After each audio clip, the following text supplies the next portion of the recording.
ओम शांति। आज 24 मई 2025। आज के ईश्वरीय महावाक्यों में हमारे परमपिता परमात्मा शिव कहते हैं, मीठे बच्चे अमृत वेले अपने दूसरे सब संकल्पों को लॉकअप कर एक बाप को बड़े प्यार से याद करो। बाप से मीठी मीठी रूह रिहान करो।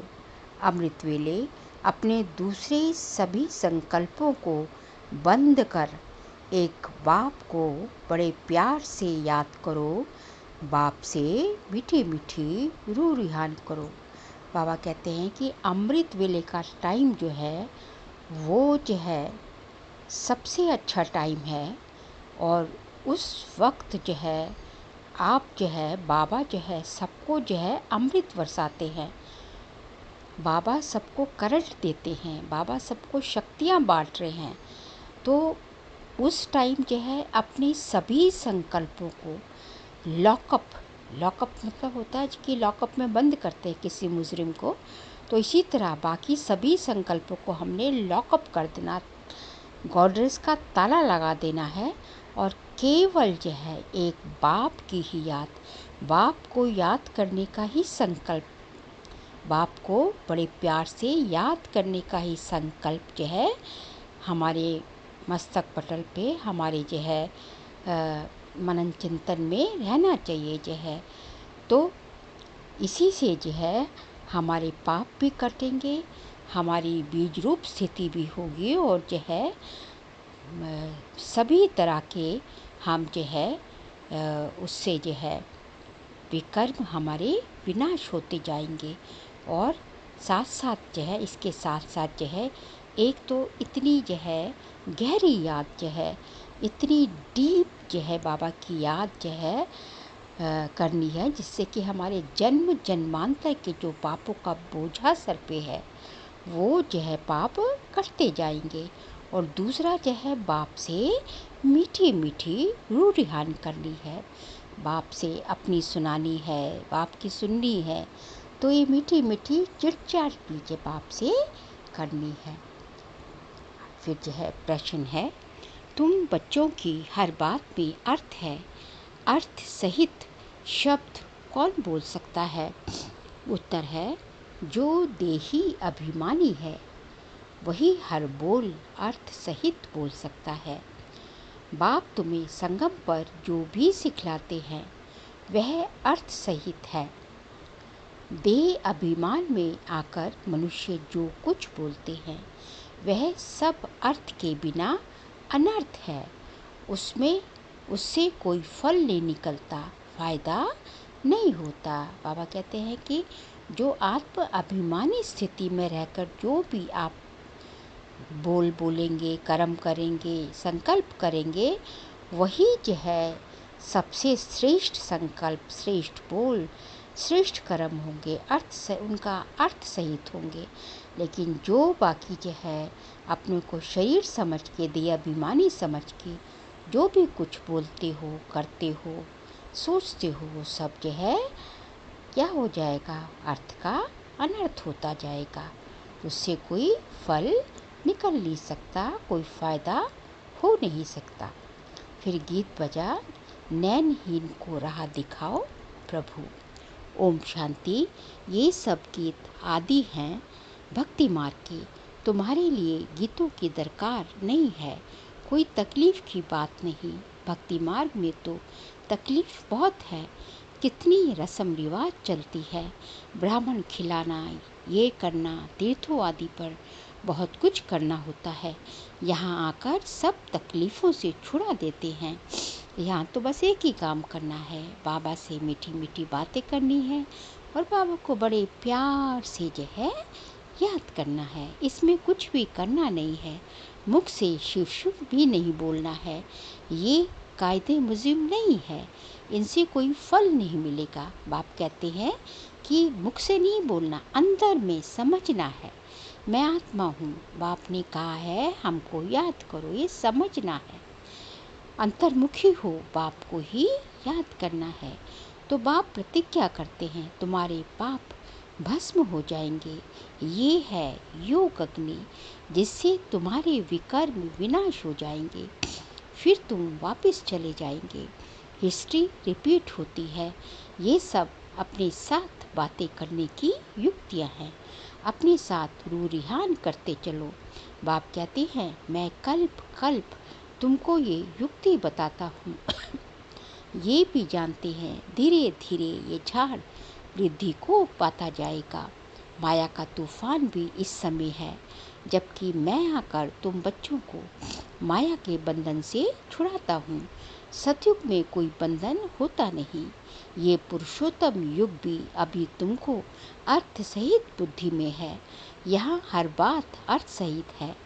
देह अभिमानी जो बात करेंगे सो अनर्थ है। देही अभिमानी जो बात करेंगे वे अर्थ सहित है। उनसे फल निकलेगा। अब भक्ति मार्ग में कितनी डिफ़िकल्टीज होती हैं। समझते हैं तीर्थ यात्रा करना, ये करना, वो करना, ये सब भगवान के पास पहुंचने के रास्ते हैं। परंतु बच्चों ने अब समझा है, वापस कोई एक भी जा नहीं सकता। पहले नंबर में जो विश्व के मालिक लक्ष्मी नारायण थे, उनके ही 84 जन्म बता देते हैं। तो फिर और कोई छूट कैसे सकता है। सब चक्र में आते हैं, तो कृष्ण के लिए कैसे कहेंगे कि वह सदैव कायम है ही है। हाँ, कृष्ण का नाम रूप तो चला गया, बाकी आत्मा तो है ही किसी न किसी रूप में। ये सब बातें बच्चों को बाप ने आकर समझाई हैं। ये पढ़ाई है, स्टूडेंट लाइफ में ध्यान देना है। रोज़ाना टाइम मुकर्रर कर दो अपना चार्ट लिखने का। व्यापारी लोगों को बहुत बंधन रहता है, नौकरी करने वालों पर बंधन नहीं रहता। ये तो अपना काम पूरा किया और खलास को नौकरी करने वाले। व्यापारियों के पास तो कभी ग्राहक आए तो सप्लाई करना पड़े। बुद्धि योग बाहर चला जाता है तो कोशिश कर समय निकालना चाहिए। अमृत वेले का समय अच्छा है। उस समय बाहर के विचारों को लॉकअप कर देना चाहिए, बंद कर देना चाहिए। कोई भी ख्याल ना आए। बाप की याद रहे, बाप की महिमा में लिख देना चाहिए। बाबा ज्ञान का सागर है, पतित पावन है। बाबा हमको विश्व का मालिक बनाते हैं। उनकी श्रीमत पर चलना है। सबसे अच्छी मत मिलती है मन मना भव, दूसरा कोई बोल न सके। कल्प कल्प ये मत मिलती है। तमो प्रधान से सतो प्रधान बनने की बाप सिर्फ कहते हैं, मामे कम याद करो। इसको कहा ही जाता है वशीकरण मंत्र। अर्थ सहित याद करने से ही खुशी मिलेगी। बाप कहते हैं, अभिविचारी याद चाहिए। जैसे भक्ति में एक शिव की पूजा अभिविचारी है, फिर व्यभिचारी होने से अनेकों की भक्ति करते हैं। पहले थी अद्वैत भक्ति, एक की भक्ति करते थे। ज्ञान भी उस एक का ही सुनना है। तुम बच्चे जिसकी भक्ति करते थे वह स्वयं तुम्हें समझा रहे हैं। मीठे मीठे बच्चे, अभी मैं आया हूँ। ये भक्ति कल्ट अभी पूरा हुआ। तुमने ही पहले पहले एक शिव बाबा का मंदिर बनाया था। उस समय तुम अभिविचारी भक्त थे, इसलिए बहुत सुखी थे। फिर अभिविचारी भक्त बनने से द्वैत में आ गए। फिर व्यभिचारी भक्त बनने से द्वैत में आ गए। तब थोड़ा दुख होता है। एक बाप तो सबको सुख देने वाला है। बाप कहते हैं, मैं आकर तुम बच्चों को मंत्र देता हूँ। मंत्र भी एक का ही सुनो। यही यहाँ देधारी कोई भी नहीं है। यहाँ तुम आते ही हो बाप दादा के पास। शिव बाबा से ऊंच कोई है नहीं। याद भी सब उसको करते हैं। भारत ही स्वर्ग था, लक्ष्मी नारायण का राज्य था। उनको ऐसा किसने बनाया जिसकी तुम फिर पूजा करते हो। किसको पता नहीं महालक्ष्मी कौन है। महालक्ष्मी का आगे जन्म कौन सा था। तुम बच्चे जानते हो, वह है जगत अम्बा। तुम सब माताएं हो। वंदे मातरम। सारे जगत पर ही तुम अपना दाव जमाती हो। भारत माता कोई एक का नाम नहीं है। तुम सब शिव से शक्ति लेते हो, योग बल से। शक्ति लेने में माया इंटरफेयर करती है। युद्ध में कोई अंगुरी लगाते हैं तो बहादुर हो लड़ना चाहिए। ऐसे नहीं कोई ने अंगुरी लगाई और तुम फंस पड़े। ये है माया की युद्ध, बाकी कोई कौरव और पांडवों की युद्ध है नहीं। उनकी तो आपस में युद्ध है। मनुष्य जब लड़ते हैं तो एक दो गज जमीन के लिए गला काट देते हैं। बाप आकर समझाते हैं ये सब ड्रामा बना हुआ है। राम राज्य रावण राज्य। अभी तुम बच्चों को ये ज्ञान है कि हम राम राज्य में जाएंगे, वहाँ अथाह सुख है, नाम ही है सुख धाम। वहाँ दुख का नामो निशान नहीं होता। कहाँ राम राज्य में। अब जबकि बाप आए हैं ऐसी राजाई देने, तो बच्चों को कितना पुरुषार्थ करना चाहिए। घड़ी घड़ी कहता हूँ बच्चे थको मत, शिव बाबा को याद करते रहो। वह भी बिंदी है, हम आत्मा भी बिंदी है। यहाँ पाठ बजाने आए हो, अब पाठ पूरा हुआ है। अब बाप कहते हैं मुझे याद करो तो विकर्म विनाश होंगे। विकर्म आत्मा पर ही पड़ते हैं ना, शरीर तो यहाँ खत्म हो जाएंगे। कई मनुष्य कोई पाप कर्म करते हैं तो अपने शरीर को ही खत्म कर देते हैं, परंतु इससे कोई पाप उतरता नहीं है। पाप आत्मा कहा जाता है। साधु संत आदि तो कह देते आत्मा निर्लेप है। आत्मा सो परमात्मा अनेक मते हैं। अभी तुमको एक श्रीमत मिलती है। बाप ने तुम्हें ज्ञान का तीसरा नेत्र दिया है। आत्मा ही सब कुछ जानती है, आगे ईश्वर के बारे में कुछ नहीं जानती थी। सृष्टि चक्र कैसे फिरता है, आत्मा कितनी छोटी है। पहले पहले आत्मा का रियलाइजेशन कराते हैं। आत्मा बहुत सूक्ष्म है, उनका साक्षात्कार होता है। वह सब है भक्ति मार्ग की बातें, ज्ञान की बातें बाप ही समझाते हैं। वह भी भ्रुकुटी के बीच में आकर बैठते हैं। बाजू में कौन? शिव बाबा। ब्रह्मा बाबा के आत्मा के बाजू में बैठते हैं। ये भी झट समझ लेते हैं। ये सब है नई बातें जो बाप ही बैठकर समझाते हैं। ये पक्का याद कर लो, भूलो नहीं। बाप को जितना याद करेंगे उतना विकर्म विनाश होंगे। विकर्म विनाश होने पर ही आधार है तुम्हारे भविष्य का। तुम बच्चों के साथ साथ भारत खंड भी सबसे सौभाग्यशाली है। इन जैसा सौभाग्यशाली दूसरा कोई खंड नहीं है। यहाँ बाप आते हैं। भारत ही हेवन था, जिसको गार्डन ऑफ अल्लाह कहते हैं। तुम जानते हो बाप फिर से भारत को फूलों का बगीचा बना रहे हैं। हम पढ़ते ही हैं यहाँ आने जाने के लिए, साक्षात्कार भी करते हैं। ये भी जानते हैं कि ये वही महाभारत लड़ाई है। फिर ऐसी लड़ाई कभी लगती नहीं। तुम बच्चों के लिए नई दुनिया भी जरूर चाहिए। नई दुनिया थी ना, भारत स्वर्ग था। 5000 वर्ष हुए, लाखों वर्ष की तो बात ही नहीं। लाखों वर्ष होते तो मनुष्य अनगिनत हो जाए।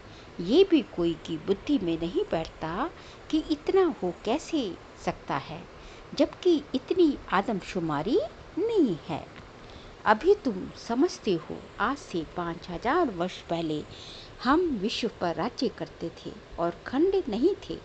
वह होते हैं बाद में, द्वापर से चल आते हैं ना वो खंड साकी बाकी सारे। तुम बच्चों की बुद्धि में ये सब बातें हैं और किसकी बुद्धि में बिल्कुल नहीं। थोड़ा भी इशारा दो तो समझ जाए। बात तो बरोबर है, हमारे पहले जरूर कोई धर्म था। अभी तुम समझा सकते हो कि एक आदि सनातन देवी देवता धर्म था, वह प्रायलोप हो गया है। कोई अपने को देवता धर्म के कह नहीं सकते। समझते ही नहीं कि हम आदि सनातन देवी देवता धर्म के थे। फिर वह धर्म कहाँ गया? हिंदू धर्म कहाँ से आया? कोई का भी इन बातों में चिंतन नहीं चलता। तुम बच्चे समझा सकते हो। बाप तो है ज्ञान का सागर, ज्ञान की अथॉरिटी, तो जरूर आकर ज्ञान सुनाया होगा ना।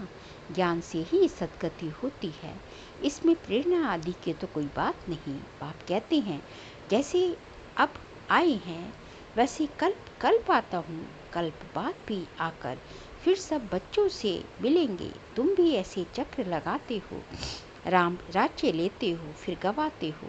ये बेहद का नाटक है। तुम सभी एक्टर्स हो। आत्मा एक्टर होकर क्रिएटर डायरेक्टर मुख्य एक्टर को ना जाने तो वह किस काम की? तुम बच्चे जानते हो कैसे आत्मा शरीर धारण करती है और पाठ बजाती है। अब फिर वापस जाना है, अब इस पुरानी दुनिया का अंत है। कितनी सहज बात है, तुम बच्चे ही जानते हो बाप कैसे गुप्त बैठे हैं। गोदरी में करतार देखा, जब गोदरी में करतार देखा, अब देखा कहे या जाना कहे, अब देखा कहें या जाना कहें, बात एक ही है। क्योंकि अब देखा कहे या जाना कहें, बात एक ही है। ये शिव बाबा के बारे में बात हो रही है कि ऐसा बोले कि अब देखा या जाना कहें, बात एक ही है। आत्मा को देख सकते हैं परंतु उससे कोई फायदा नहीं। कोई को समझ में आ न सके। नोदा भक्ति में बहुत साक्षात्कार करते हैं। आगे तुम बच्चे भी कितने साक्षात्कार करते थे, बहुत प्रोग्राम्स आते थे, फिर पिछाड़ी में ये खेल पाल तुम देखोगे। अब तो बाप कहते हैं पढ़कर होशियार हो जाओ। अगर नहीं पढ़ेंगे तो फिर जब रिजल्ट निकलेगी तो मुंह नीचे हो जाएगा। फिर समझेंगे हमने कितना समय वेस्ट किया। जितना जितना बाप की याद में रहेंगे, याद के बल से पाप मिटते जाएंगे, कटते जाएंगे।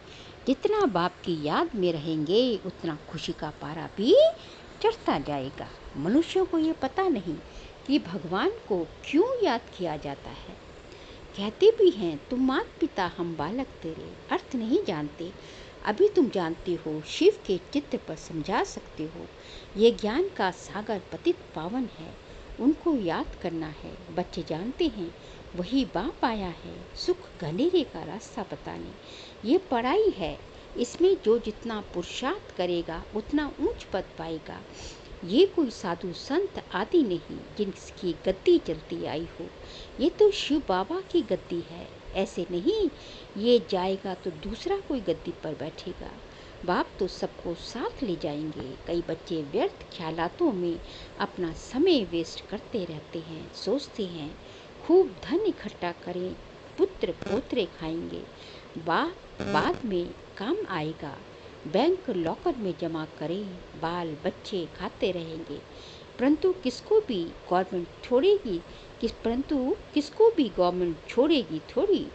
इसलिए उसका ज़्यादा ख्याल ना करे, अपनी भविष्य कमाई में लग जाना चाहिए। अब बच्चों को पुरुषार्थ करना है, ऐसे नहीं कि ड्रामा में होगा तो कर लेंगे। पुरुषार्थ बगैर खाना भी नहीं मिलता, एक गिलास पानी भी नहीं मिलता। परंतु किसकी तकदीर में नहीं है तो फिर ऐसे ऐसे ख्यालात आ जाते हैं। कैसे कैसे ख्यालात कि हमारी किस्मत में होगा तो हमें कर लेंगे, पुरुषार्थ यदि किस्मत में होगा तो कर लेंगे। बाबा कहते हैं ऐसे ऐसे ख्याल भी उन्हीं के आते हैं जिनके की किस्मत में तकदीर में नहीं है। तकदीर में ही नहीं है तो फिर ईश्वरीय तदबीर भी क्या करेगी। जिनकी तकदीर में है, जिनकी तकदीर में है, वे अच्छी रीति धारण करते और कराते हैं। बाप तुम्हारा टीचर भी है, गुरु भी है, तो उनको याद करना चाहिए ना। सबसे प्रिय बाप, टीचर और गुरु ही होते हैं, उनको तो याद करना चाहिए। बाबा युक्तियाँ तो बहुत बतलाते हैं, तुम साधु संत आदि को भी निमंत्रण दे सकते हो। अच्छा, मीठे मीठे सिखने दे बच्चों प्रति माता पिता बाप दादा का याद प्यार और गुड मॉर्निंग।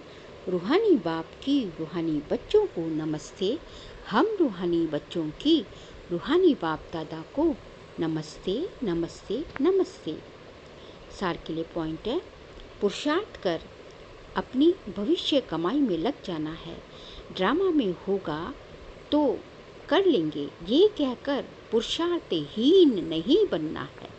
सेकंड पॉइंट, सारे दिन में जो भी पाप होते हैं या किसी को दुख देते हो तो नोट करना है, सच्चाई से बाप को सुनाना है। साफ दिल बन एक बाप की याद से सब हिसाब चुकता करने हैं। आज का बाबा का वरदान है, ताज और तख्त को सदा कायम रखने वाले निरंतर स्वतः योगी भव। ताज और तख्त को सदा कायम रखने वाले निरंतर स्वतः योगी भव। वर्तमान समय बाप द्वारा सभी बच्चों को ताज और तख्त मिलता है। अभी का ये ताज और तख्त अनेक जन्मों के लिए ताज तख्त प्राप्त कराता है। विश्व कल्याण की जिम्मेवारी का ताज और बाप दादा का दिल तख्त सदा कायम रहे तो निरंतर स्वतः योगी बन जाएंगे। कौन कौन से ताज और तख्त? विश्व कल्याण की जिम्मेवारी का तो ताज पहना हुआ है हमने, और बाप दादा का दिल तख्त, ये दोनों सदा कायम रहे तो बाबा कहते हैं और क्या चाहिए, यही तो सब कुछ है। तो निरंतर स्वतः योगी बन जाएंगे। उन्हें किसी भी प्रकार की मेहनत करने की बात नहीं, मेहनत मुक्त बन जाएंगे, क्योंकि एक तो संबंध समीप का है और दूसरा प्राप्ति अखुट है। जहाँ प्राप्ति होती है वहाँ स्वतः ही याद होती है। इसलिए हमेशा जो है अपना ताज को याद रखो कि हमने कौन सा ताज पहना हुआ। हमें पूरे संसार का कल्याण करना है, पर उससे पहले संसार के कल्याण से पहले खुद का कल्याण करना। पहले अपने आप को जो है भरपूर करना है, अपने आप को संपन्न बनाना है सभी जो है ज्ञान रत्नों से, योग से, तभी तुम आगे फर्दर जो है सेवा सर्विस औरों की कर पाओगे। फिर स्लोगन है प्लेन बुद्धि से प्लान को प्रैक्टिकल में लाओ तो सफलता समाई हुई है। प्लेन बुद्धि से प्लान को प्रैक्टिकल में लाओ तो सफलता समाई हुई है। बाबा कहते हैं ये तुम्हारी बुद्धि प्लेन है, मतलब तुम्हारी बुद्धि रूपी जो स्लेट है साफ है, उसमें कुछ कचरा कोई जो है कुछ भी जो है वेस्ट जो है कचरा जो है व्यर्थ संकल्प रूपी कचरा या कुछ भी किसी का परचिंतन और प्रदर्शन, ये सब कुछ नहीं भरा हुआ, एकदम जो है प्लेन है। तो फिर किसी भी जो है किसी भी प्लान को, किसी भी जो योजना को, किसी भी प्रोजेक्ट को प्रैक्टिकल में लाना बहुत सहज है। तो उसमें सफलता तो है ही। ज़रूरत किस बात की है? अपनी बुद्धि को जो है, बुद्धि रूपी जो आपका पात्र है, जो आपकी स्लेट है, उसको एकदम साफ करके रखो, सच्चाई सफाई से रखो। फिर मई मास का जो है अव्यक्त इशारे का सब्जेक्ट है रूहानी रॉयल्टी और प्योरिटी की पर्सनालिटी धारण करो। आज का पॉइंट है दुख अशांति की उत्पत्ति अपवित्रता से होती है। जहाँ अपवित्रता नहीं वहाँ दुख अशांति कहाँ से आई?